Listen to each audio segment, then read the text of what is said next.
This is quick ad hoc. I'm just doing some practicing here for a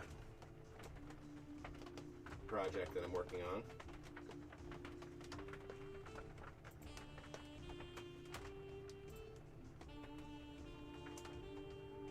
I'm your host, your bud tender Rod.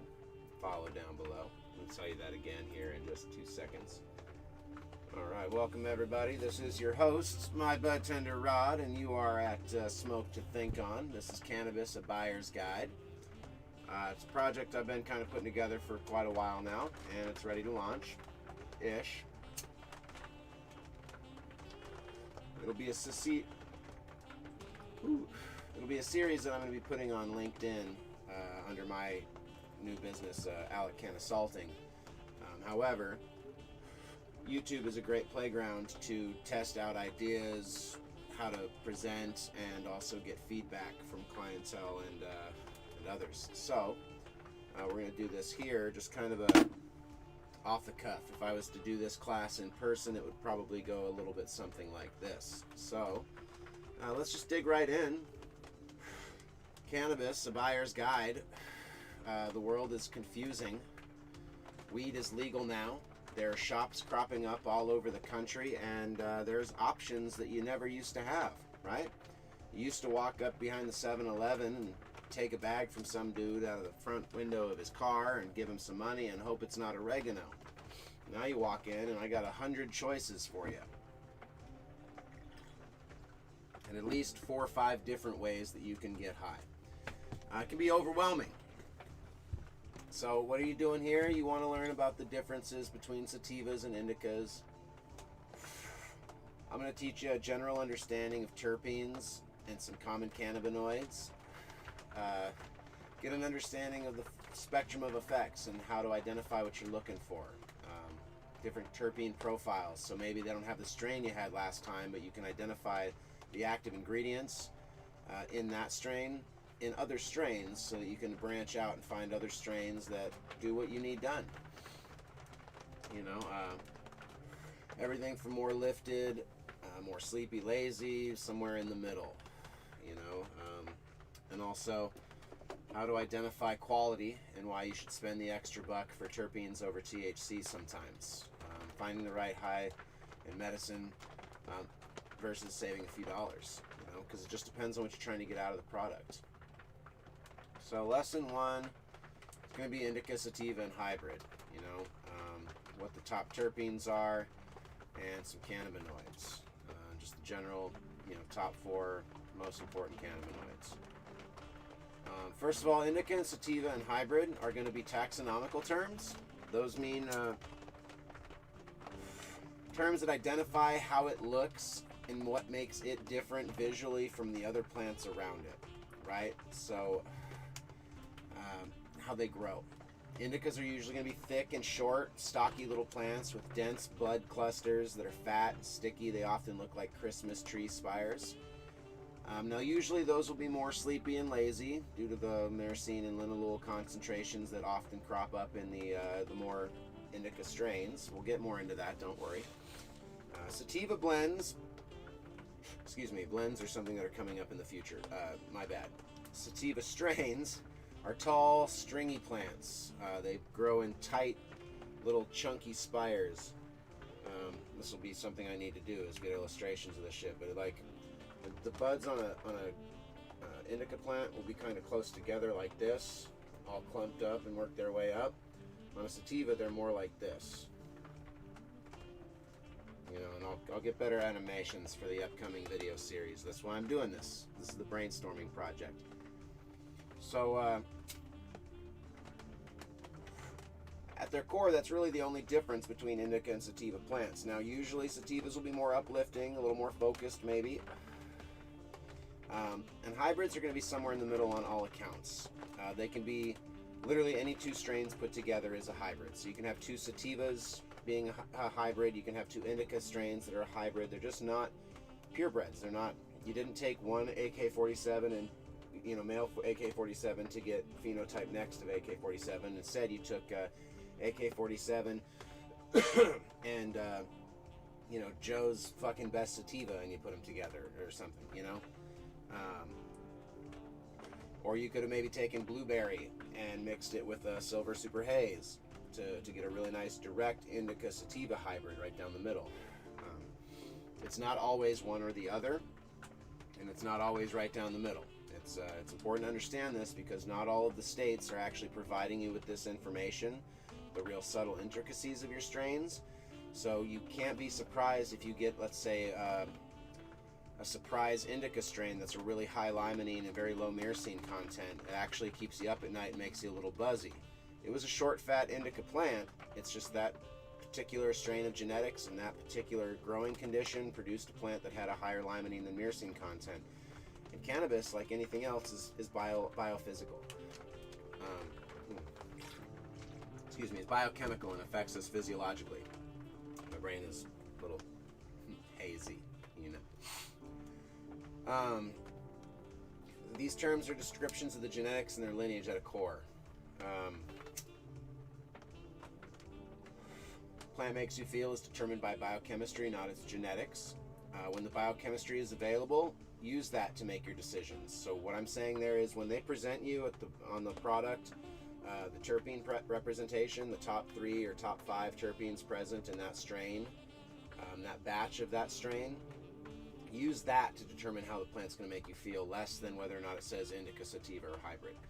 Because having worked in the industry for many, many years, I can promise you oftentimes the indica, sativa, and hybrid designation that you're given is not, it's not based on any authority. It's based on whatever the guy who's putting those signs and in charge of inventory thinks it should be today. And that's true. Now when you're buying weed on the black market, because with the legal markets cropping up all over the country, those are seeding out into the illegal markets. So you're now getting these kinds of choices sometimes from your guy as well on the black market. You're better off to take your dealer's recommendation. So when you say, man, I want the more sativa stuff, he's smoked it. You know what I mean? He's not going online and looking up the genetics and being, oh, this one's sativa. He's going to be like, man, this shit's going to make you race. This shit's going to make you sleepy. I would take his word for it, honest to God. And if you look it up later and you find out the strain you bought is technically a sativa, but you wanted the lazy shit, as long as it's making you lazy, why do you care? You don't, right? Right. So, because every batch of every strain is going to be different. The reality is you can have a plant growing, okay? And let's say, goddamn, I know how to fix this problem. So if you have a plant that's growing up like this, okay, and the light is on for, we'll do a little light bulb, right? That's light rays coming down. I'm not a painter, okay? If you've got light coming down for 12 hours a day, okay, and then all of a sudden, over here, right, your light is out. So now it's just a little black dot, right? Well, on your plant, as it's growing right now, when you went from 12 hours a day to no light, these next nodes are going to have a different genetic code than these nodes here. Shit, that was too much. Too much circle. Let's go to circle to make this right, okay? That node right there is going to have a different genetic code than that node and that node did. And likewise, this node here is going to be different, and this node here is going to be different, and then over here, shit. Okay. I'm just going to do this here. When you have your lights turned back on because you came back and you're back at that 12-hour business, shit. How do I get back to just the brush? Yeah, you get back to this 12 hours of light. Whee, right? These nodes are going to be different than all of the previous nodes. And so strains and genetics are going to be affected by outside circumstances on the plant, on how the plant is grown. And therefore, it's really important to test for the terpene content so that you actually know what's going on in the plant. Now, we've talked a lot about terpenes. I think we're getting into that next. What are terpenes? These are bioactive and bioreceptive phytochemicals found in all vegetative life. So if it produces, fruits, vegetables,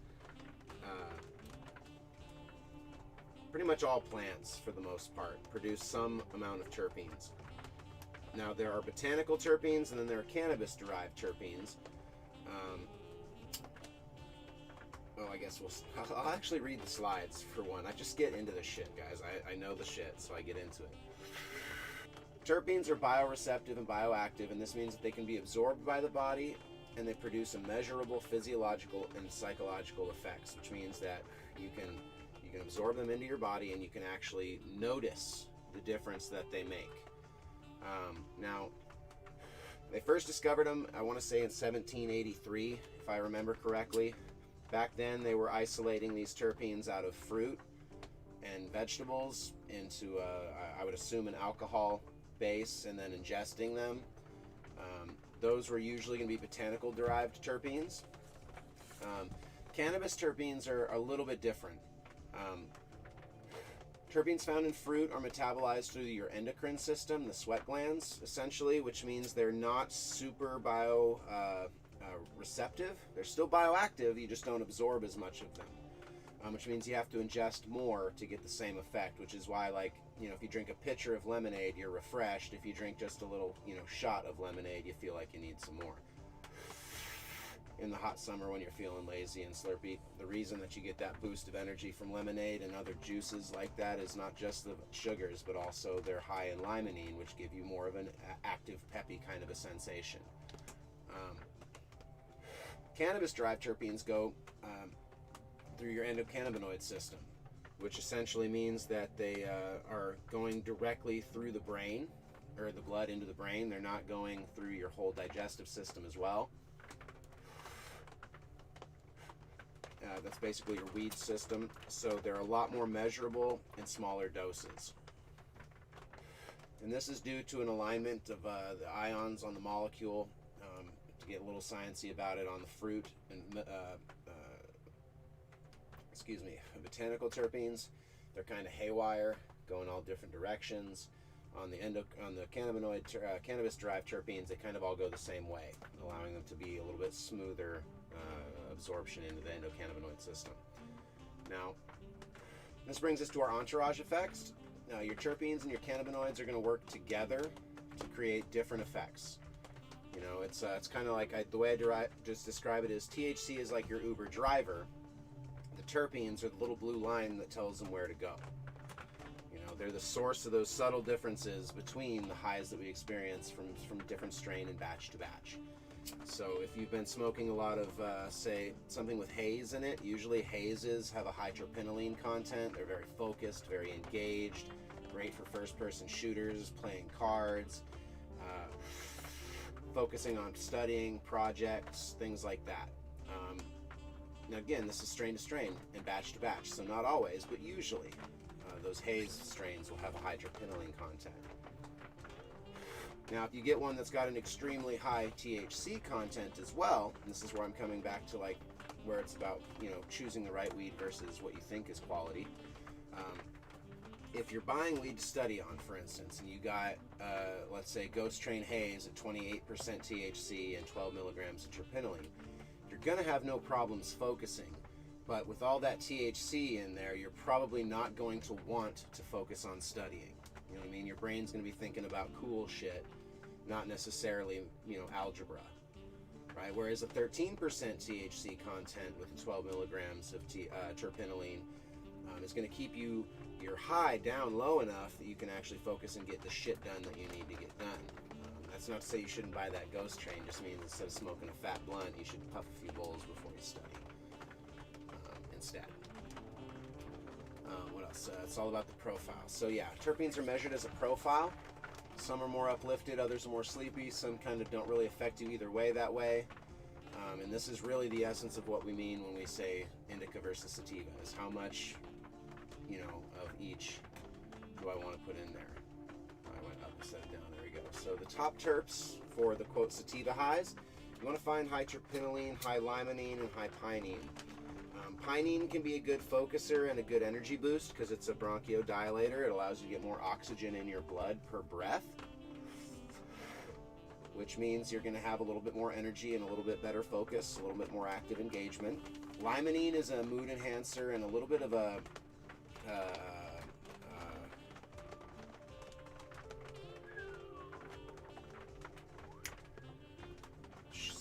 it's like cocaine.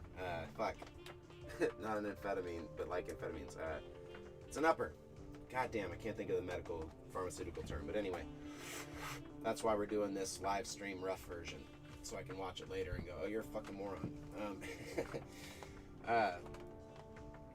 Accelerant. It's an accelerant. It kind of gets you pumping. And so those are usually your top three in the sativa world that are going to give you the effect that you're looking for. They're also usually more prevalent in sativa strains, which is why throughout all of 60s, 70s, and 80s and 90s we refer to sativas as being uplifted and focused, because those are usually the terpenes present in those. But I'm just saying it's a rule, not a law. You know, you can have a sativa with a shitload of this myrcene in it and only a little bit of limonene, and that sativa is a fucking nap taker. You know what I'm saying? Indica strains, shit, I gotta quit fucking with the mouse. Indica strains, again, usually fat and bushy plants. You can find sativas that will have this, and likewise, vice versa. But usually myrcene and linalool in high doses. Also, if you see any CBN in your plant, it's probably an indica plant, but even if it's not, it's going to have more of a sleepy effect on you. Myrcene and linalool are natural sedatives. They're found in everything from mangoes, oranges, mandarins, or mandarins. Mandarins are oranges, man.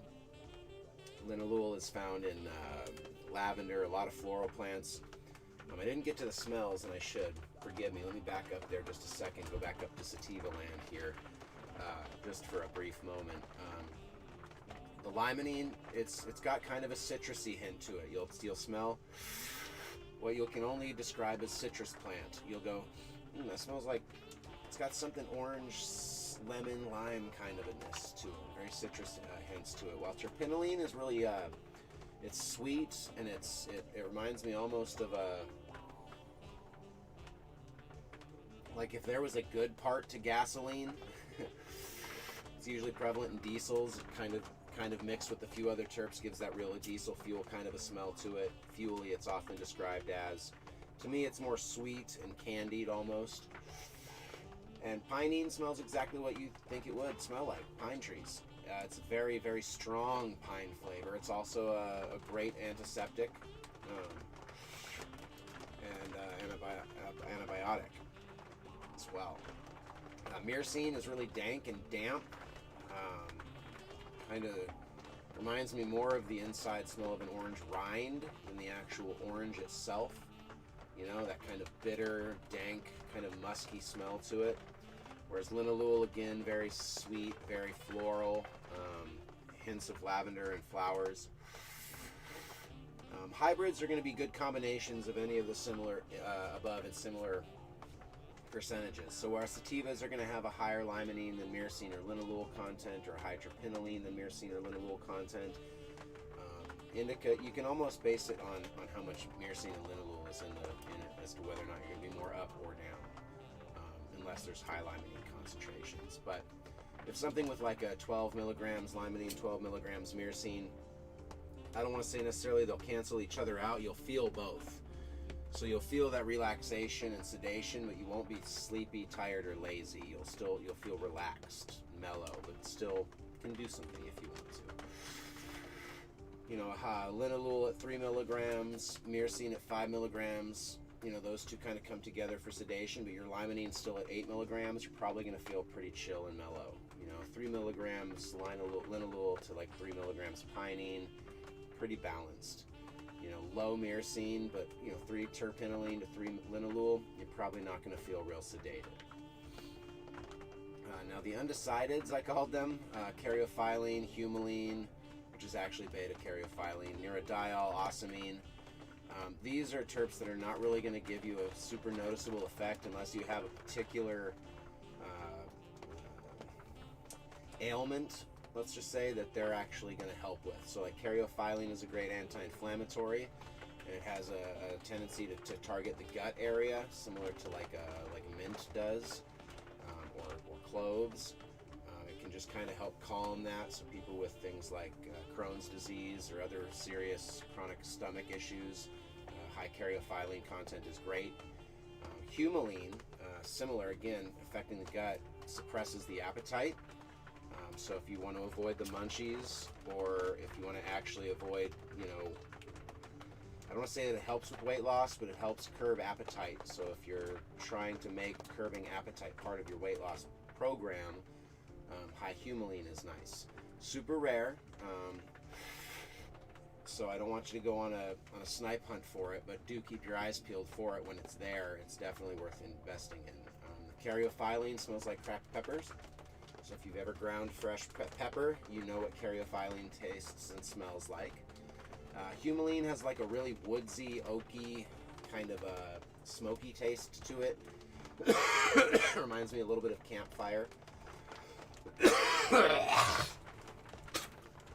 Ooh, for those watching live, we'll cut that out in post.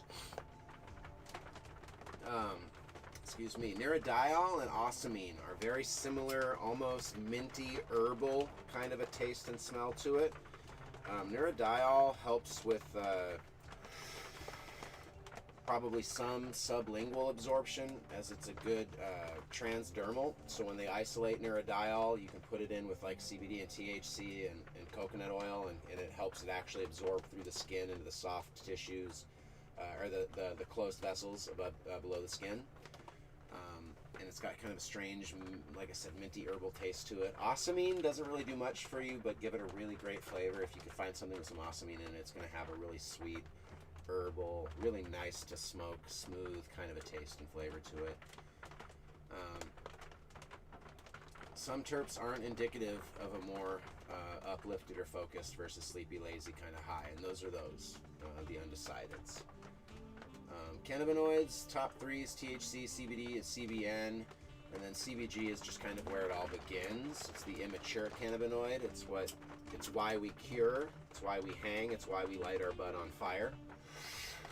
Because all of those things, time, pressure, and heat, will transform CBG into THC, CBD, and then later CBN, and there's a whole progression in which this molecule will break down. The ones that we care about are THC, which is the most commonly known cannabinoid. It's on the arm there, Delta 9. It's the activated form, THCA, but I lump them together because we're smoking most of this, or your edibles have been activated anyway, so we care about THC. It's the mood enhancer, it's the psychoactive, it's what gives you the munchies and the giggles, but also gives you anxiety and paranoia. It's highly psychoactive. If you're not prepared for it, used to it, or conditioned to it, it can be a little overwhelming for people.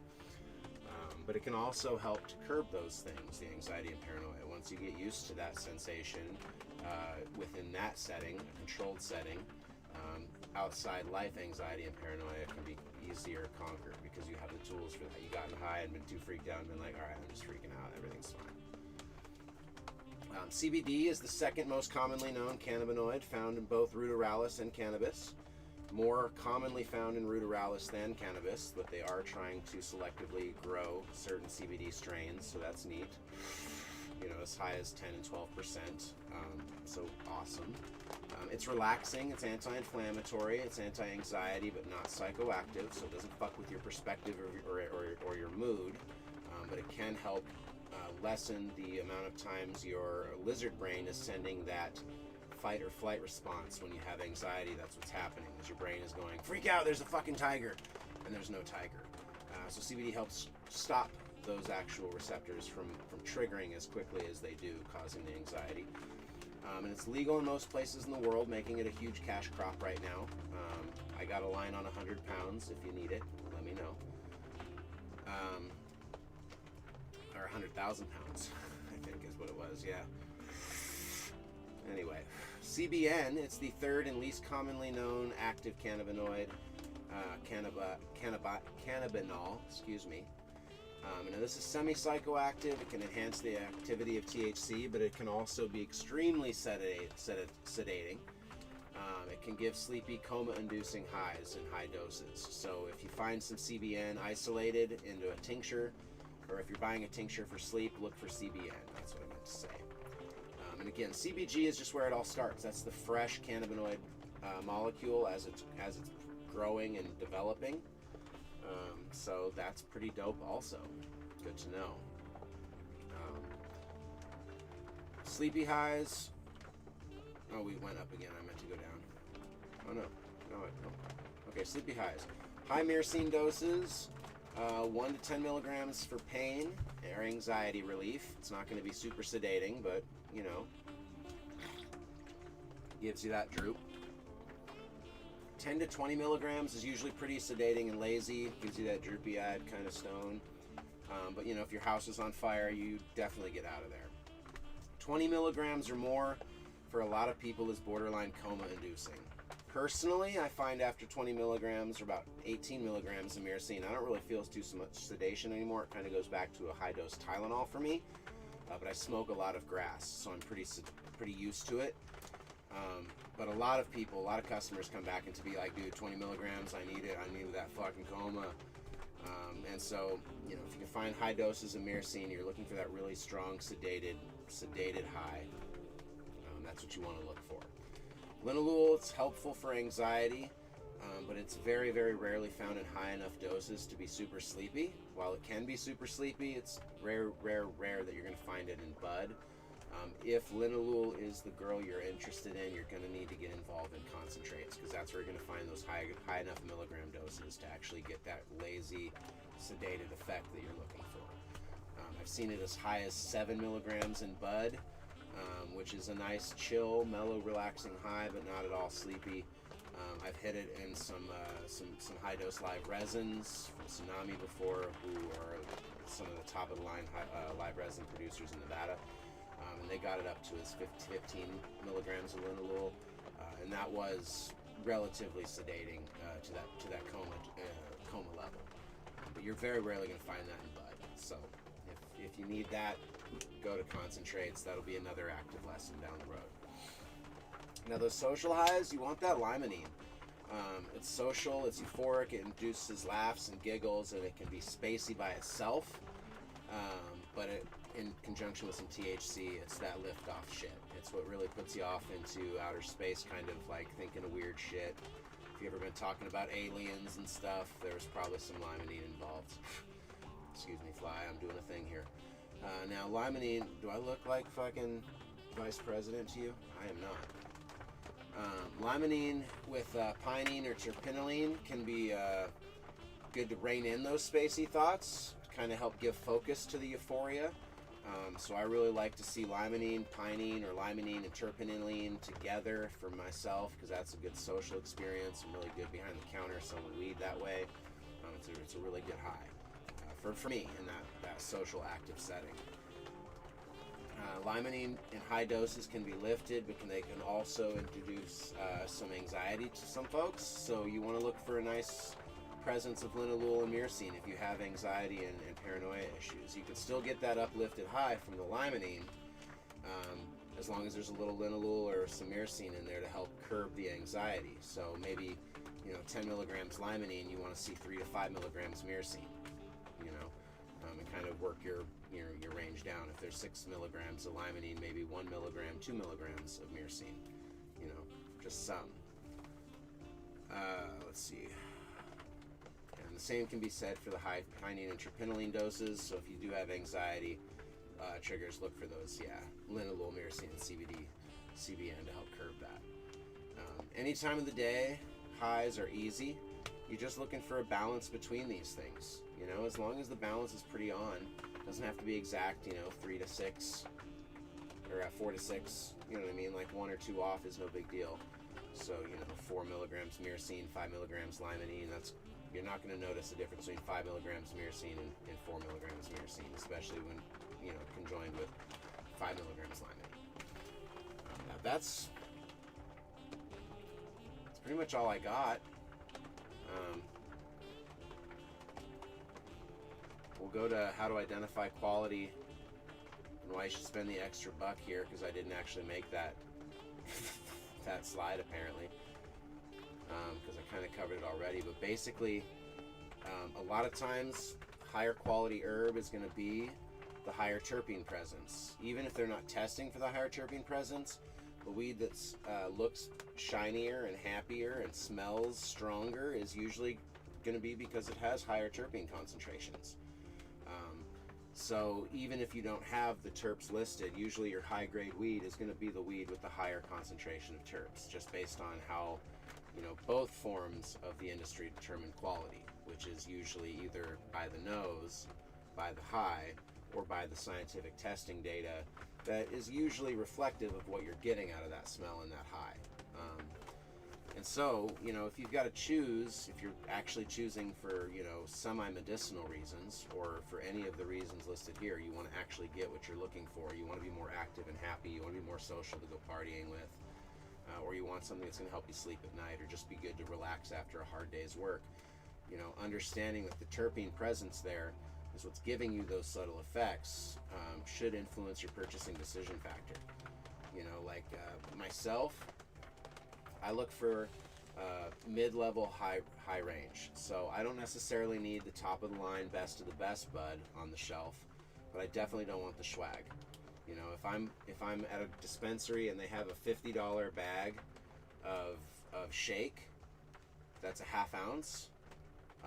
I've learned personally that it's usually worth it to buy it because I smoke a lot of blunts. Right? So for me, I'm going to be consuming quite a bit of cannabis in a short period of time. For me, that deal of $50 for a half ounce of weed, usually when I'm in a shop, the shake is the close leaf sugar shake, or it's small buds, popcorn nugs, little tiny things. So it's still pretty decent, pretty quality herb. Now, if I meet somebody on the street who has a $50 half ounce of shake, I'm not going to buy it. Because I can buy a whole ounce of good bud for $150, $200 and be a lot more satisfied, because usually on the black market, your bag of shake is not going to be close leaf sugar shake or small popcorn buds. It's going to be actual, like somebody's fucking trimmings and shit. Like, it's garbage. You're not going to get much out of there to smoke. Now, to be fair, when I go into a shop, usually what I'm going to buy is probably the $50 an eighth. They got $70 eighths, so I'm going to buy the $50 eighth. I'm not going to buy the $25 eighth. Because when I'm going into a shop, I'm not usually balling on a budget. I'm usually going in there to check out the shop and see what they got and buy something relatively decent. When I'm buying to support my daily cannabis habit, I'm an old school guy. I have friends and growers and people that I know that I usually procure from because, frankly, it's just more cost efficient. I can't afford to smoke out of most shops the way that I smoke.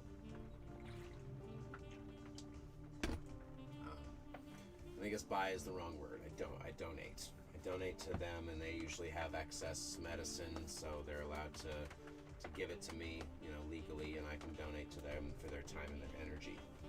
That's what I meant to say.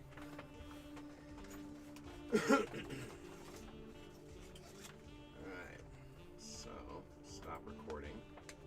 We're still streaming. For some reason, when I'm streaming live, I'm a lot more on the ball. I don't know. I feel like maybe somebody's watching, so I gotta fucking have my shit together. I cannot smoke another one of these Swisher Sweets, though. I'll fucking throw up. Just too much tobacco. They're nice. They smoke. They're smooth. But fucking too much tobacco. So I gotta go out in the cold and the rain. Thanks for tuning in to this Cannabis Buyer's Guide. I'm gonna probably do a few more of these streams, and I'll just label them Cannabis Buyer's Guide. And if you guys want to watch them, you can, as see the kind of progression of this. Because next time I've got some plans for producing it that are going to be a little bit more fluid, I guess is the word I'm looking for. Having this stuff ready and actually looking useful.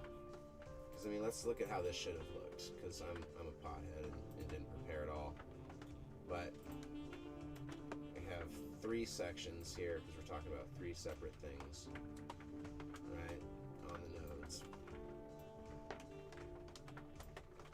So we got plant. Is already midway through his life, right? Wow, paint's really updated. Made objects out of lines. Interesting. Okay. So let's select this and copy and paste. Oh shit! Look at Microsoft Paint getting all fucking useful and shit. All right, there we go. And paste, right? So over here we got new nodes. Oh, that's what I should do. Huh? Yeah, that's what I'll do. Okay. All right, new nodes. And we'll do a branch there, and a branch there. All right. He's got a new node. He's got a new node. No, copy and paste. And copy, paste. I don't care about that one. He sucks. All right, and then this one here is going to have some new nodes coming out of it. We'll make this one a little bit. Shit. Control Z. Control Z. I'll make him a little longer. Him a little longer. See, this is what I'm talking about, ladies and gentlemen. This is what I need to do. I need to fucking take the time. Yeah, no, I'm not going to save it because I got a better idea. Alright, so here we go. This is going to be our finished pot plan. So your boy's got a plan now.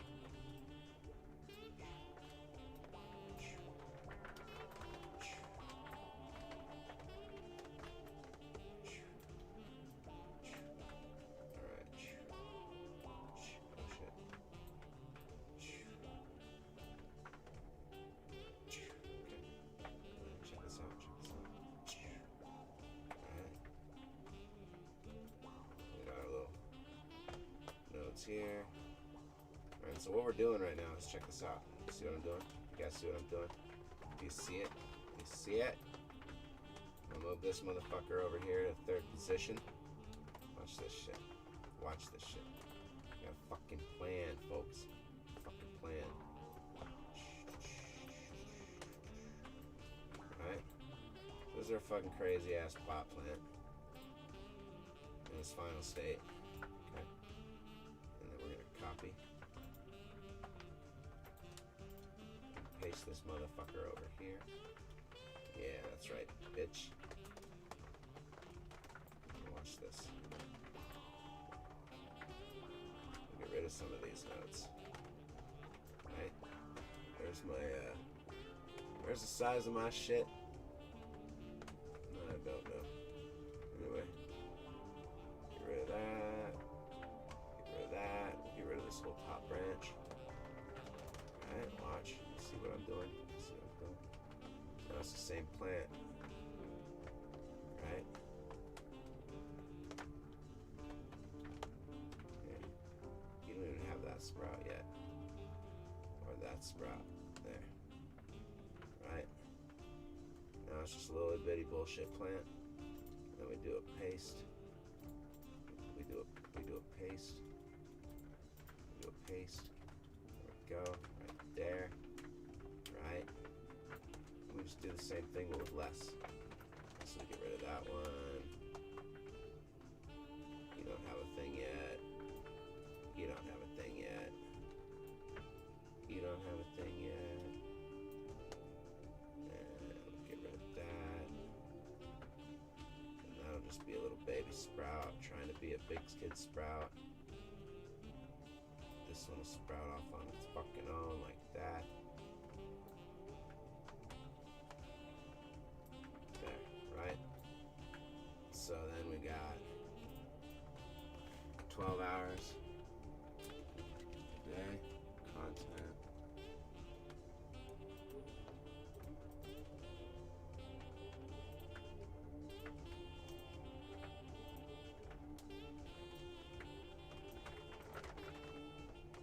Size 24, and then we'll do this one over here. Oh no, 0 hours a day. And this one here, back to 12 hours a day. Bam. Like that, bitches. And then we do a little circles here. And yellow. No. And blue. Yeah, I like blue. This node, this node, this node, this node, and then we got this node, this node, this node, this node, and all these new nodes.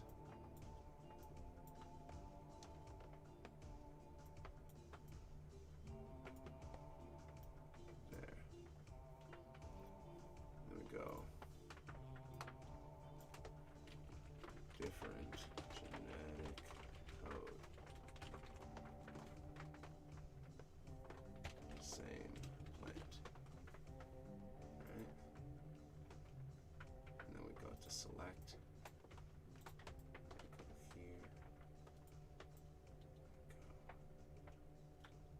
Go here. And then we do some motherfucking lines.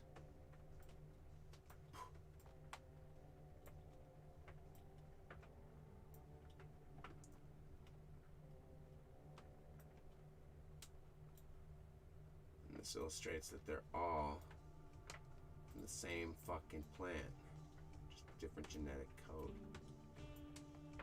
because the light affected it that way.